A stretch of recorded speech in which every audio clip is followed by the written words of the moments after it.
So Justin, what first got you interested in accessibility?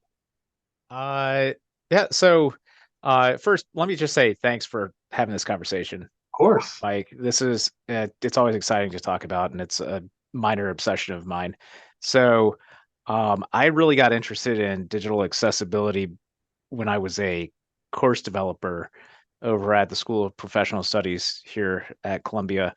Um, and as I was working on essentially a product, the courses that we were creating, online courses in our learning management system. I approaching that from a how do I make this the best possible product that I can, the best course, the best user experience for our students, and so that got me into essentially HTML. So I was writing these things using HTML, and as I became more fluent in HTML, I found out there were reasons to do some things and reasons to do other things, and digital accessibility was a big part of that. Hmm. So just making content that you're developing for the web um, accessible for all users. So users with disabilities oftentimes they rely on assistive technology in order to perceive the content that we all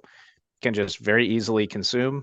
Um, Audio, video, text, all of these things for users with specific disabilities can be very problematic if they don't work correctly with assistive technology.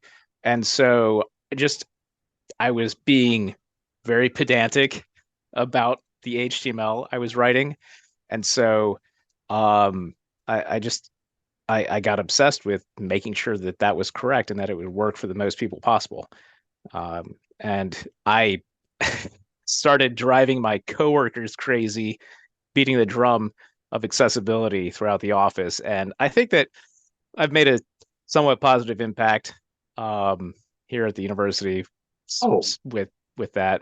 oh, absolutely. I mean, I've learned a lot from talking to you and looking at the workshops you've put together, the materials that you put together for the university. It's a tough job, but someone's got to do it, Justin. So, I'm glad that you're one of the people leading that charge because it's really needed. And also, there's a lot of easy things that people that aren't programmers can do starting today. You don't have Sure. to be a front end programmer to do all these things. You can do some of those things, but the average person in an LMS or a web page, there's a lot of things we can do. So we just need to know what those things are and to build better habits. So we're thankful that you're out there helping us along. Well, I'm thankful too that there are a lot of advocates Mhm. at the university. I did at one time feel like among the lone voices, but I have found that the more impassioned you get about this, that passion does spread, and there are other people at the university certainly leading the charge, and it's really encouraging too to see that we now have a accessibility.columbia.edu webpage, a full site, in fact.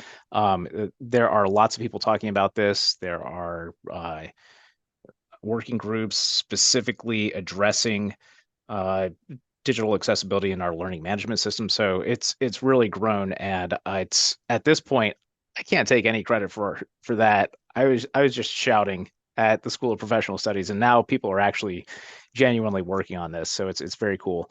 But you're right, there are definitely things that you can do without being a developer. That just using editing tools that are available to all of us.